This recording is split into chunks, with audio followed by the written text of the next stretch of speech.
Hope your Friday's off to a good start, people, wherever you are and whatever you're doing. We hope you're safe and sound. Golic and Wingo, ESPN Radio, ESPN2, presented by Progressive Insurance.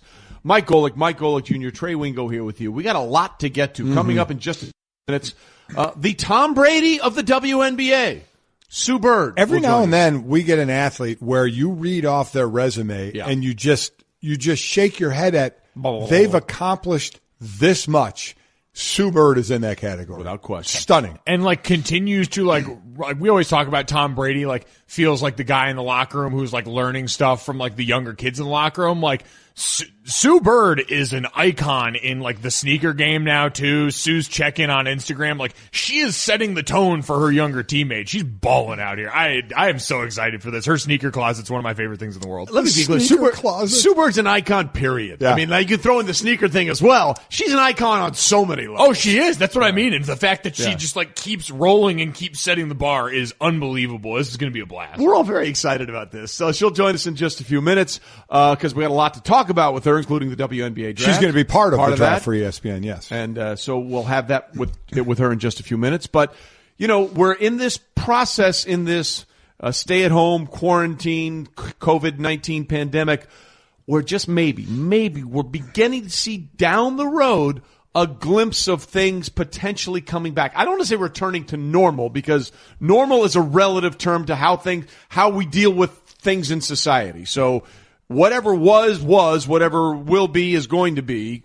Que sera, sera. Mm-hmm. But, I mean, you just look for things that maybe, okay, this is light at the end of the tunnel. This is that. And we've seen over the last day that we've had some ideas of how parts of the country could be coming back in certain phases. Yeah, well, I mean, we know it's going to happen. It's just a matter of when it happens. And now yesterday was brought up the 3 phases, phase 1, phase 2, phase 3 of states and or counties starting to open, and it's up to the governors and or mayors to decide how that's going to go. We know some parts will open up sooner than other parts, but then it comes into our world of sports. Okay, how is sports going to be affected by this? Yeah, and so the notion of, returning to fully normal and having packed stadiums and all these things that we know are way off in the distance was brought up yesterday, but those things are contingent on things like vaccines, things that are, real preventative measures that we have for other stuff. Dr. Fauci, the director of the National Institute of Allergy and Infectious Diseases, the LeBron James of infectious disease, talked about the idea of just coming back with sports in general right now, even without crowds. The answer is it is conceivable that we will be able to do that. I think there will always have to be attention to making sure that we don't do all that packing in together. I think we'll be able to have sports events in that phase where you actually have participants there. I'm not sure you're going to be able to do that uniformly and evenly temporally with everyone, but when people get to that phase, paying attention to the fact that if there is a rebound of any sort, that when you're in that phase, you can respond to that, or you put it back and go in the other ways. I think that's the kicker, right? Yes. Is we're all not used to what's going on right now. We're all not used to being quarantined, so we're chomping at the bit to get back out there and do what we do. The downside of that is doing it too soon and then starting this process over again. So that's where they're going to be preaching so much patience. Is going to be one of the hardest things to do is to preach patience when people are ready to go. Just chomping at the bit.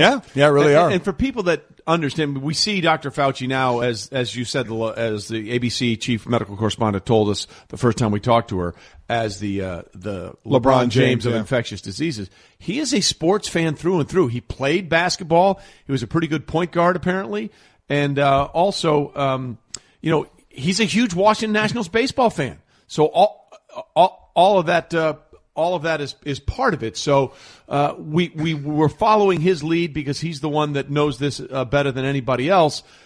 And then there's the idea of what we've had talked about with Major League Baseball, how potentially we could have some situations be going on with they could be quarantined in some place in Arizona. We'll have some teams in Arizona, some teams in Florida play Grapefruit versus Cactus League at the end of the day and figure this all out. And that all sounds well and good, but our own Marley Rivera was on Buster Olney's podcast and basically said, this sounds great, but you have to have the players buy in, and from Marley, the players she's talked to, that may be a problem. I spoke to Carlos Correa this week. I spoke to Carlos Santana. I had the opportunity to speak to Robinson Chirinos. And all of them say that being with their families is what matters.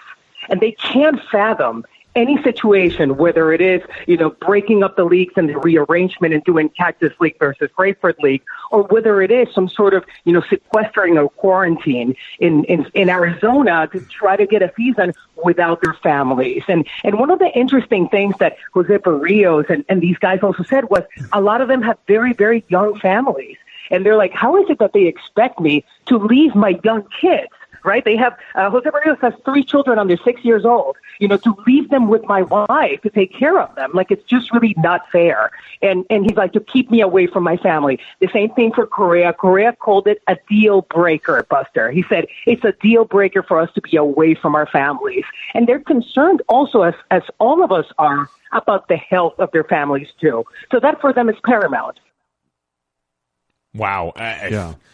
That part to me, and I know we talked about this the other day in that that's not a problem that affects every player in Major League Baseball. No. And if you are one of the players that is financially able to weather this, then you are much more inclined to absorb that. But for some guys, the guys that are the bottom end of the roster, guys like we talk about in any sport, you're a little more dependent on wanting to go out there and I'm sure do whatever you can to earn for that same family. So it's a tough balance to strike, but I understand the concern. Like, that is the most human concern that comes out of this whole thing. Completely understand the concern. And we've talked about how we applauded baseball and the union of coming to an agreement a while ago on if there's no season, players still get the year, they get X amount of money to use amongst the players and all the things that they did do. But is there what is an agreement, and do they have one for this? If it is said you can come back, and baseball has a plan and has a date to come back, be it in a biosphere or whatever, to do it this way, and a player does not want to do it, what happens to that player? What are the ramifications of saying, you all go ahead and do that, I'm not leaving my family, I don't feel comfortable doing that? I mean, that's the thing, right? In this process where we're talking about how we're working, it's like, hey, how do you feel about this? And we understand if you're not comfortable. I don't think you could force anybody. No, I don't think you can, because we all sit here and think everybody wants to get back to their job. So I'm sure there are people that think, man, athletes just want to get back out there again, which I'm sure for the most part they do. But there is the real human side of this, a pregnant wife or young kids or just a family that you say, you know what? I'm not comfortable leaving them for a number of months. So I really wonder what is going to be the solution to that between baseball and the union. Or just like we saw in like the WWE, like Roman Reigns has his own personal health history. Yeah. You might have a family member who's immunocompromised, who's not a young child in a lot of this stuff. I think it would be a disaster if Major League Baseball or any organization tried to say, well, if you don't come back amidst this, we are going to not give you that credited year towards your service time or withhold something in that. There's no win there. I think the way that we've seen, and even if you think there might be some validity to that, we have seen the collective pitchfork mob that is the sports viewing public. Like, you will not survive that if you try and do that as a league. At least I don't think. I totally agree with you. And we always say, look for the win. Take the win. And, if someone doesn't want to do that, you have to understand and be accommodating for that, because there's, like you said, there's no upside for you in doing it. And listen, in the real world, that's going to happen as well, right? Correct. When restaurants open up, when places open up and the owner says, we're open back for business, and there's some employees that say, you know what, man, someone in my family, their immune system isn't as good as others. I can't take that chance. I can't come back to what happens to them. I mean, this isn't just a sports thing. This is going to be amazing. I just continue to be amazed by your beard and the way it's growing in. I mean, it's completely one color here and completely another color. It's remarkable. We have a lot of distracting facial hairs right now. Trey has shaved his. My dad continues to grow. I have no hair on my head. But it is Friday, and we do have Tail of the Tape. Yes, we do. In honor of the last part of this for me, the hair that's not on top of my head, we have decided, in honor of the Chicago Bulls documentary, The Last Dance, going on this weekend, and Michael Jordan being what we could argue is the greatest ball athlete of all time, or at the very least the most accomplished one, we wanted to include that in our Friday Tale of the Tape, our Imagine Manufacture competition, because right now we don't have sports, and we don't have any of these things that Dr. Fauci and folks are talking about. So we did the Bald Athletes Tournament this Friday. Our first round was the NFL Bald Legends. Brian Urlacher took down James Harrison, 57% of the vote going to Urlacher, who is now not bald, but we won't get into that. We went to WWE bald legends in the second round. Stone Cold Steve Austin, Wow. I think a lot of people would call an upset over Dwayne "The Rock" Johnson. 58.1% of the vote, an actual wider margin of victory for Beat him Stone pretty good. Cold. The Texas Rattlesnake gets the dub there. We go to the final round, tail of the tape right now. This is the NBA/media division, and this one's going to get heated. Let's go to our first challenger. At 6'5" and generously listed at 250 pounds, 1993's NBA MVP, a member of the Dream Team with a golf swing that makes Trey Wingo look like he actually belongs in his Tiger folder. A man whose only regret in life was that we were on the first floor when he allegedly threw a bar patron through a window. From Auburn, Sir Charles Barkley. The Round Mound of Reba. One of the best nicknames ever. When he was at Auburn, they called him the bread truck. Yeah. And when he was competing for and he didn't make the original 84 Olympic team. He was cut. And one of the NBA scouts there said, if they cut the bread truck, I'm pulling for the Russians. All right, well, you know what? The bread truck has a formidable foe in this one if you want to talk now nicknames and otherwise. Here's the next challenger. At 7'1", the original Man of Steel, who also starred in the guilty pleasure movie Steel, 3-time Finals MVP, platinum recording artist. It said that apparently he is a platinum recording artist. That is a surprise. And record holder for the tallest sheriff's deputy in Clayton County, Georgia. Is that a real thing as well? That is fascinating. Out of LSU, Shaquille O'Neal. According to Wikipedia, that is a real record. And these guys are teammates now, working for inside the NBA. Yeah. So we know what a matchup. This one's tough, man. I will say that my heart will always be with the bread truck, though. I think it's going to be interesting because you can't. I opened up the media part because they go head to head on TNT show all the time. So at Golic and Wingo, our final round of this tail of the tape. Sir Charles Barkley and Shaquille O'Neal. You get an extra hour for this one. This goes till the end of the show. They're going to need it. Yeah, they are. They're going to need it. So those are two unbelievable legends. But ladies and gentlemen, we are about to be joined by another unbelievable legend. Well, she may inspire the next generation, but our next guest has inspired several generations. And that line at Sue Bird's building, it's Sue Bird's world, and we're just living in it. And we are delighted to be joined now by Sue Bird of the Seattle Storm, who's going to be part of our WNBA coverage tonight as well. Sue, thanks for being with us this morning. Obviously, this is a very weird time for all of us, and it's been a weird time for you as well with everything that you had on your plate this year. How are you dealing with the moving targets we seem to be having in sports these days? Hey, fellas. A little biggie at 8 a.m. I appreciate the wake-up call. We know our people, Sue. We know our people. You knew how to draw me in.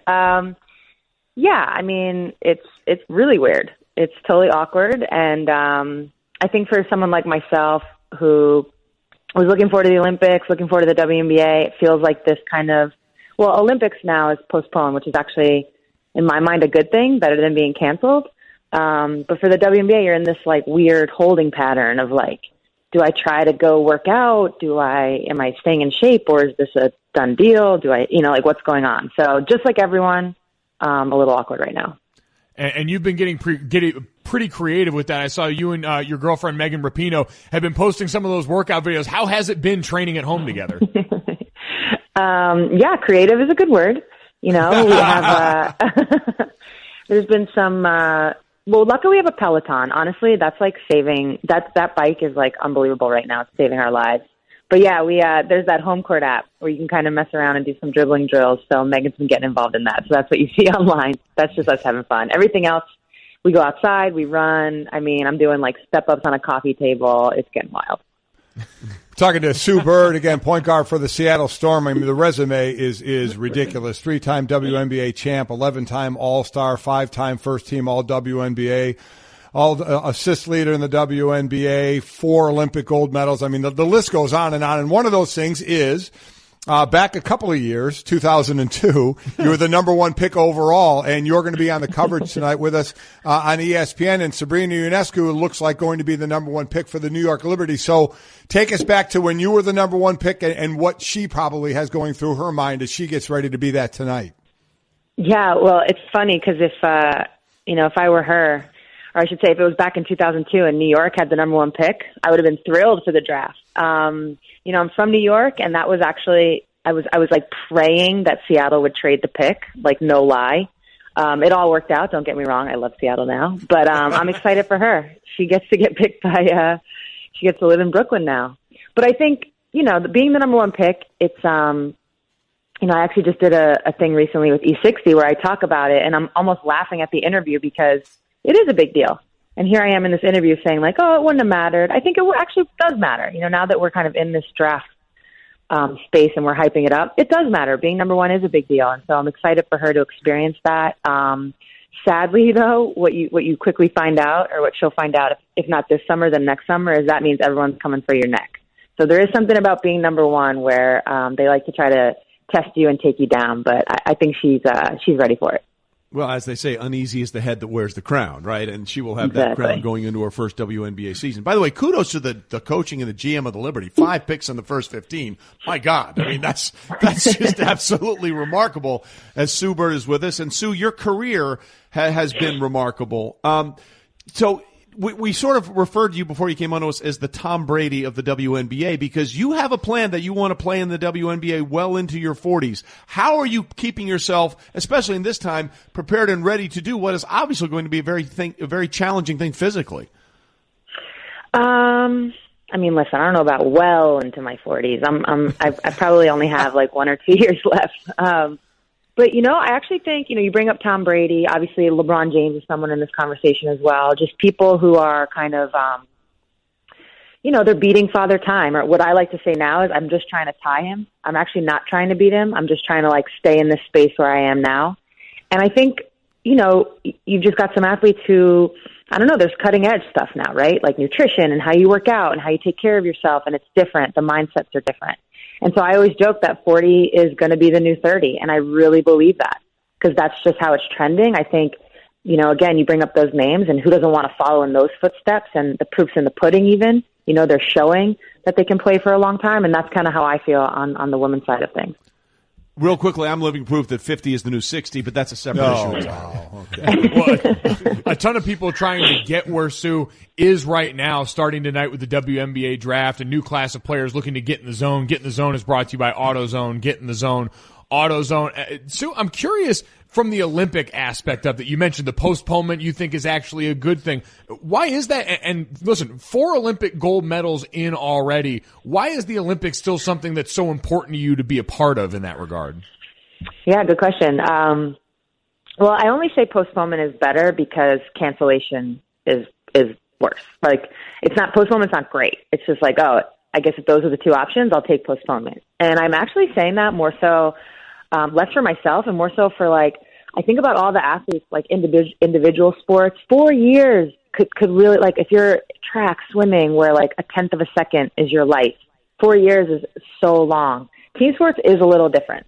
I do think for me personally, 4 gold medals and 4 Olympics is a lot.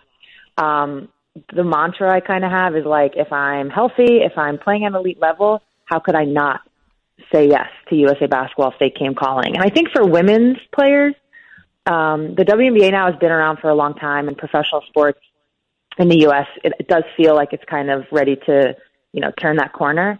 But the Olympics for me growing up was always it. That's what we had. There was no WNBA. I heard of people playing in Europe, but no offense to Europe, I wasn't a 14-year-old dreaming of that, but I was dreaming of the Olympics. So that kind of lingers for me. I can't really shake it. And again, it's the Olympics. You're representing your country. And since I've experienced it, I know how powerful it is. So I just want to do it again. Sue, I am an absolute Olympic freak, and I'm so excited for that. I absolutely love it. So one other thing that we love watching was the Michael Jordan career, and The Last Dance is going to start on Sunday. Thank God they're starting that early. Many have compared you at times to Michael Jordan. So when you watch this documentary, what are you looking for that maybe you didn't know about Michael Jordan that you're hoping to find out in this? Well, 2 things. One, I've seen some quotes that have come out. And first of all, I was 19, 5, 6. I'm 15, 16. That's a human being. I should remember this stuff. I don't remember Phil Jackson, like, knowing that he wasn't coming back. I don't remember that. Like, I don't remember that the GM said, like, we're not bringing Phil back. And so that was definitely the last year. I don't remember that. So I'm excited to see how that played out. And then I've seen another quote about Michael saying, oh, people are going to think I'm a horrible guy. I've heard stories about him. I actually, when we were in college, we went to go watch him practice when he was with Washington by then, or he was with DC by then.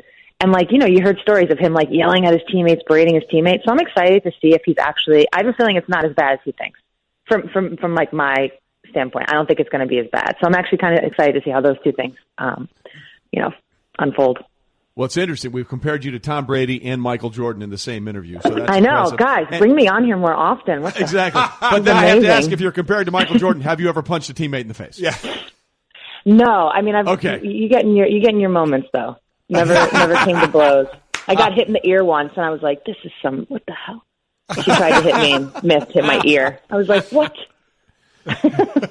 We're talking to Sue Bird, who would very much like her ears not hit anymore. So if we can make that happen, that would be great. Sue, this question, I preface, is entirely selfish. I am a huge fan of... Just prepare for this, Sue. Just be ready. Okay. You're in Megan's sneaker closet is like one of my favorite things I've ever seen. Sue Bird's check-in is obviously a staple for anyone's Instagram. I'm curious, when sneakers became like a thing for you, a fascination, and how that sort of Sue Bird's check-in, your role in that community sort of evolved.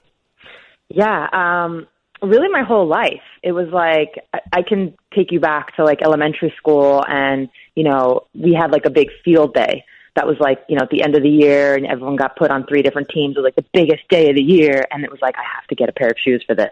So it was always like, sneakers were always kind of like this, I don't know, this big part of my life.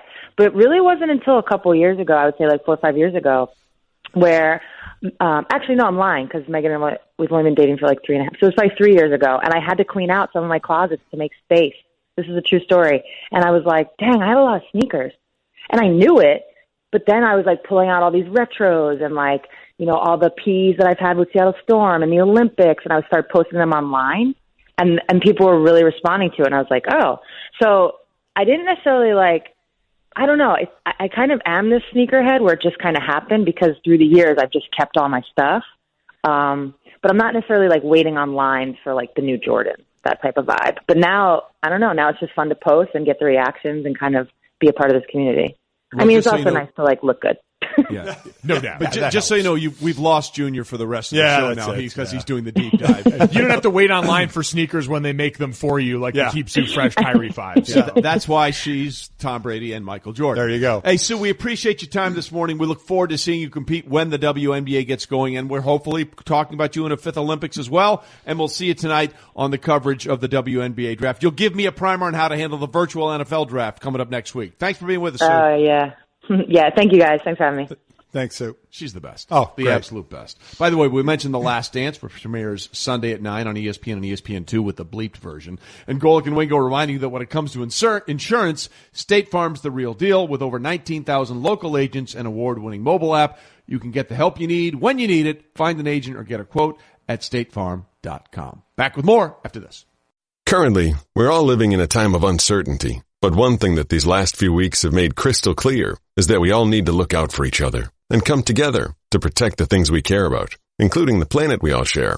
That's why Allbirds is on a mission to leave the planet in better shape than they found it. Allbirds makes shoes from premium renewable materials, and they just announced the carbon emissions for all of their products before they offset them to 0. Allbirds will be listing the carbon footprint on all shoes moving forward, just like nutrition labels on food, but for your closet. Their shoes' average carbon footprint per product is equal to running 5 loads in the dryer or driving 19 miles in a car. They're committed to lowering their shoes' environmental impact over time, so they leave a better kind of footprint. Allbirds knows we can create a more sustainable future, but only if we hold ourselves accountable. With Allbirds, feel confident knowing you're wearing a shoe that's doing right by your feet and the planet. Learn more about their sustainable practices and find your pair at allbirds.com today. Trade pros. Whether you specialize in service or new construction, Ferguson knows firsthand how much work goes into a long day on the job, which is why we're committed to offering the products and solutions to get every job done right. With over 1,000 locations, an unmatched selection of specialty products, tools, and supplies, our pro pickup and same or next day delivery, you can trust that doing business with Ferguson will be the easiest part of your hard day's work. Visit Ferguson.com to find a counter location near you. Glad you're with us, Golic and Wingo, on a Friday morning. Hope things are well with you. We are presented by Progressive Insurance. By the way, this little nugget from Adam Schefter as we get set to closer to the start of the draft. On the night before the league halted visits between college and pro prospects and NFL teams, the Dolphins tried to get Tua to Miami per a league source. Tua was the first college prospect the Dolphins tried to bring in Miami, but on Thursday, March 12th, they tried to figure out the details of the visit. They couldn't get it done.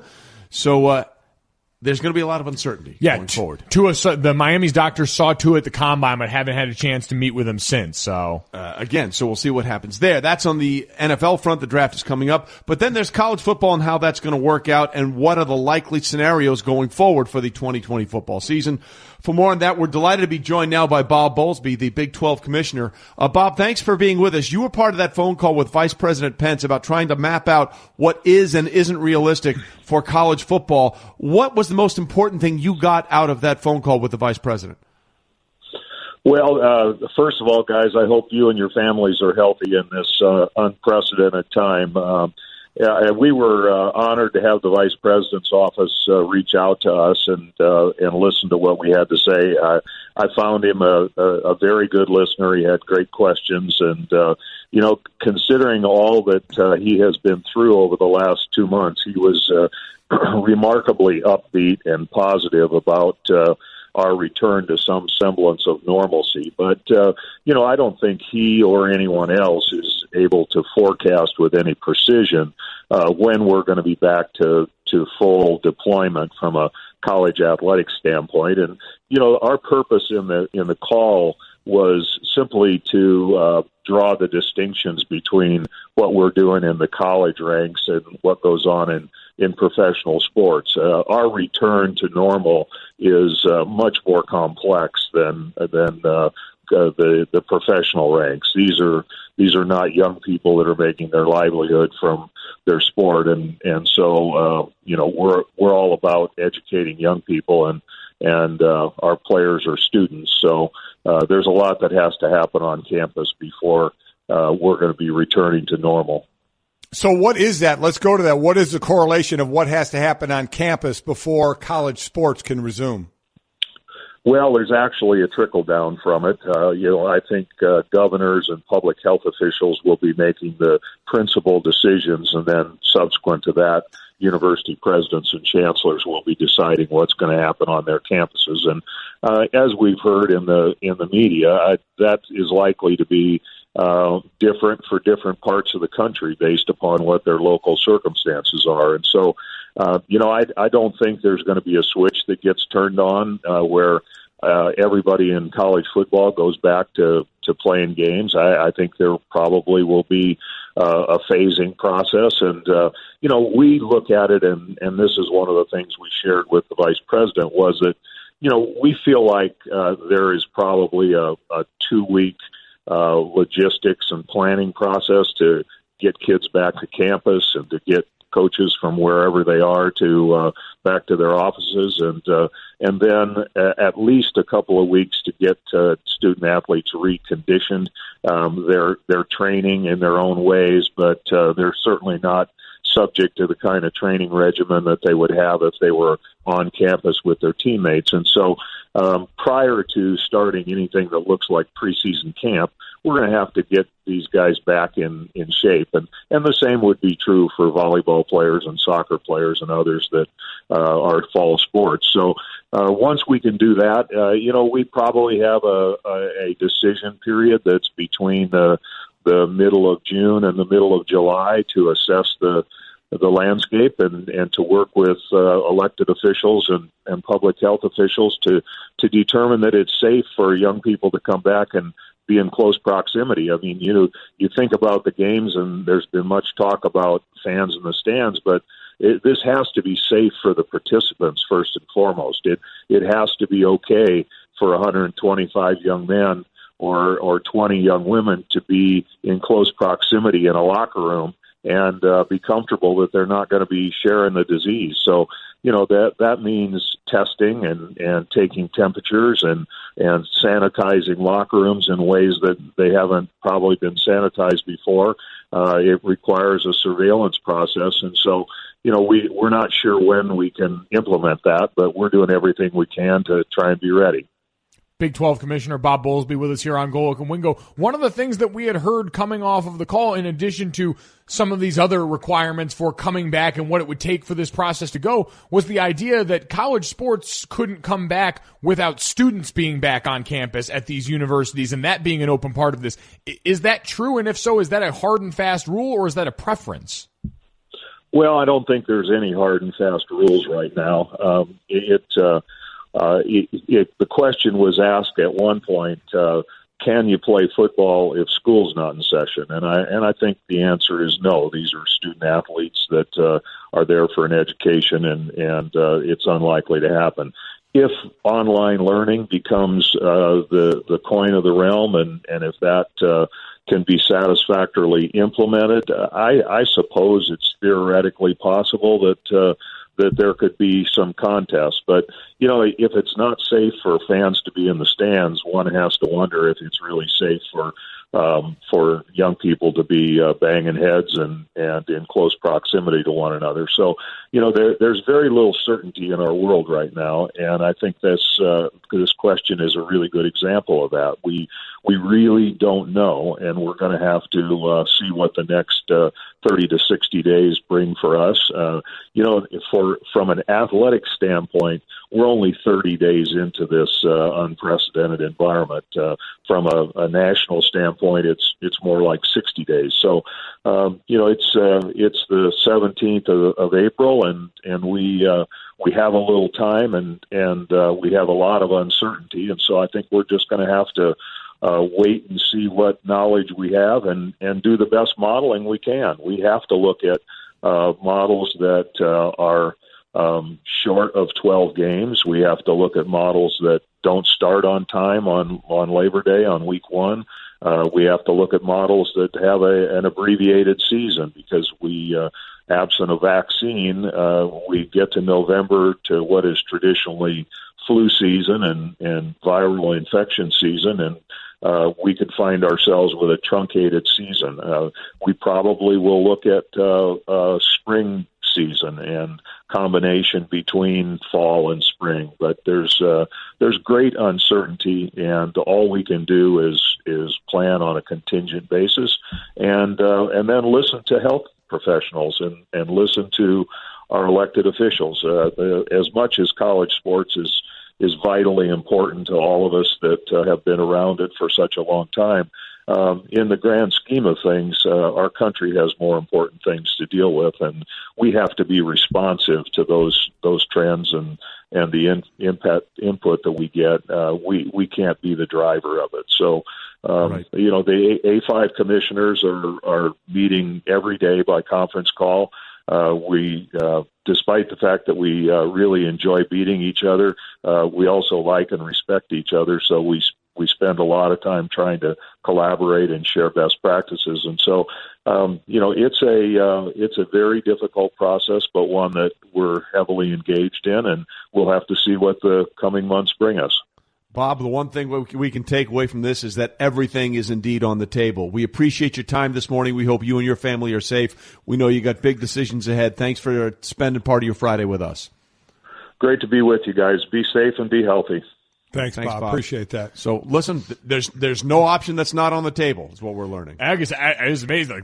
Like spring season, like that is a very real thing. That is not something that is, we're just talking about in whispers anymore. That is out there. And one that may start in the fall and end up in the spring, which is another interesting dynamic. So, everything is on the table for college football. But coming up next, the Bulls, team of the 90s. But were they the best dynasty in NBA history? Should we love that or shove that? Support for the Best of Golic and Wingo podcast comes from our friends at Rocket Mortgage by Quicken Loans. Home today is so much more than it was yesterday, but at Rocket Mortgage, home is still all about you. During these challenging times, the top priority at Rocket Mortgage is the health and safety of the communities they serve. If you need mortgage assistance, their team is available 24/7 to answer questions and offer solutions. Whether that means saving money on your mortgage or finding a new way to navigate payments. From their home to yours, the team at Rocket Mortgage is with you. Visit rocketmortgage.com/Golic to learn more. Call for cost information and conditions. Equal housing lender, licensed in all 50 states, NMLSconsumeraccess.org number 3030. Geico has the insurance industry-leading app that lets you manage your policy anytime, anywhere. Which means that Geico is always there for you. If only everyone was always there for you. Like animal control, when you're cornered in your garage by an angry possum. Hi, me again.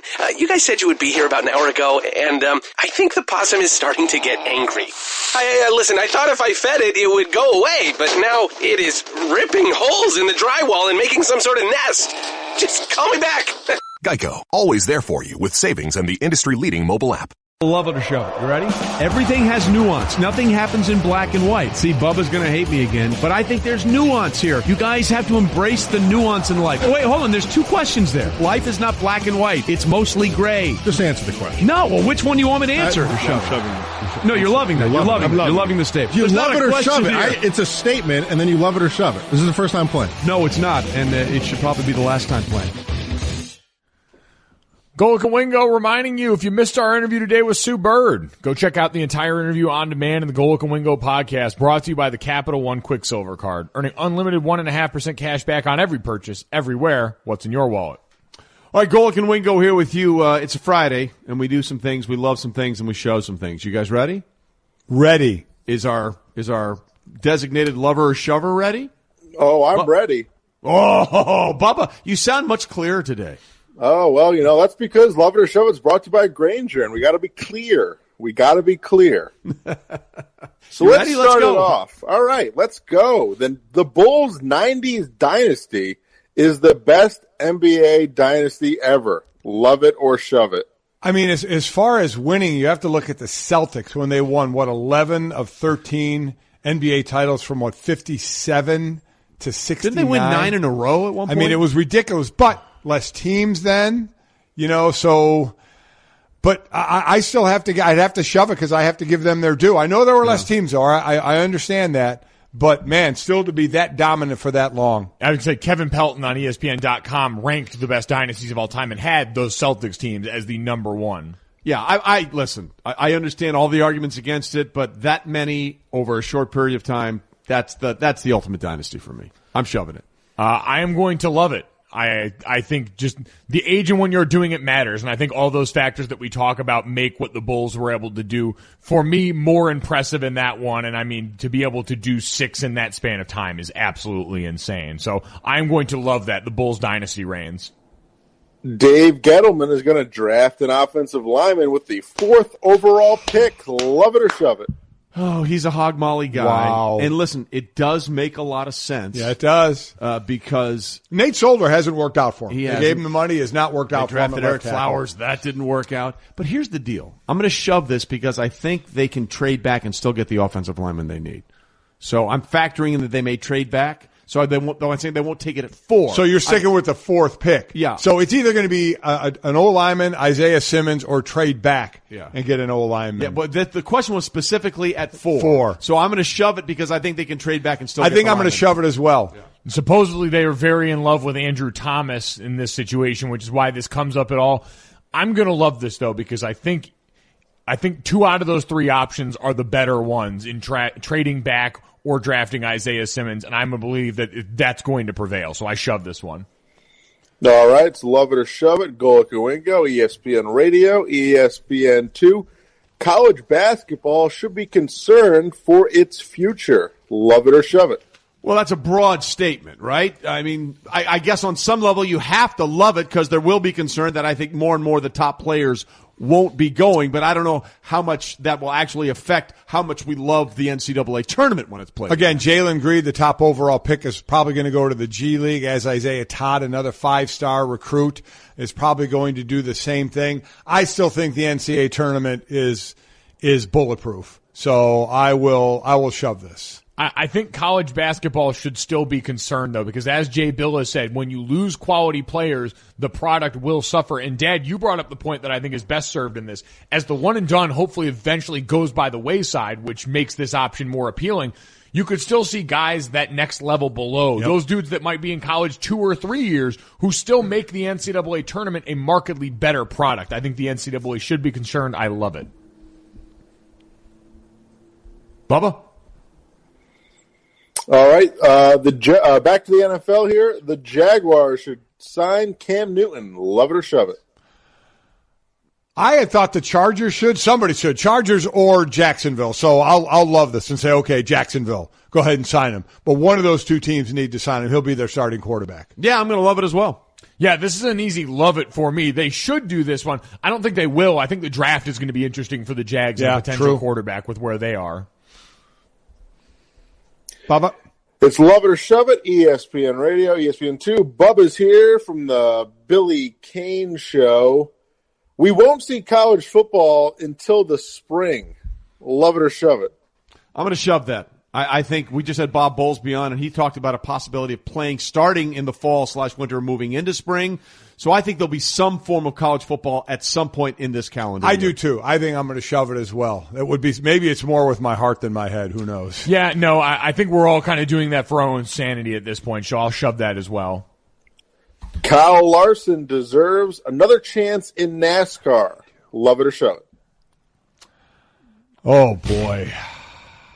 Wow. I think we already punted on the idea that this was really contrite, what we saw there. So I would need to see a lot done before I would believe that. So I'm going to shove it. No one deserves anything. That's a made-up Bubba word. Wallace says he should. Bubba Wallace talked to him after this, says he should get another chance. So listen. I believe in second chances. Yeah, I don't think we all anyone deserves anything. Right. The should is the hard part of this, right? Exactly. So I think we'll shove for the should. Yeah, shove for the should. Yeah, there you go. By the way, if you're missing basketball, tune in tomorrow night for an NBA Classic, Game 6 of the 2019 NBA Finals between the Raptors and the Warriors, presented by AutoZone. Coverage begins at 8 p.m. Eastern on ESPN Radio and the ESPN app.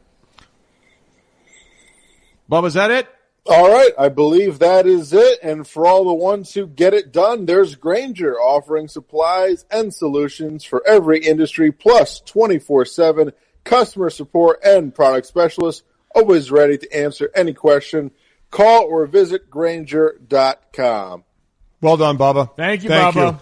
That is a really interesting one, that last one about Kyle Larson. Yeah. Because, again, he talked to Bubba Wallace, they FaceTime together, and Bubba Wallace does think he should get another shot. Again, to me, you earn second chances by how you display yourself and what you do after that. And if Kyle Larson can show true contrition and he can work towards that and we see it, then I'm never opposed to someone getting a second chance, but I'm not going to say you deserve it. Yeah, should was the hard word there, no question about it. So what should teams do in our Golic and Wingo mock draft? Oh, we're going to be halfway through the first round when we finish what's coming up next. Stay with us. Geico knows there are many reasons why you ride. From the camaraderie of the other bikers, a band of brothers, always there for you, rain or shine, to the amazing savings you get with Geico on your motorcycle insurance and accessories coverage all year round. But for Bucky Hornhill, it was one reason in particular. It was my helmet hair. I was born with helmet hair. I've tried to cut it a bunch of times, even buzzing it, but it immediately just goes back to helmet hair. Geico Motorcycle. 15 minutes could save you 15% or more.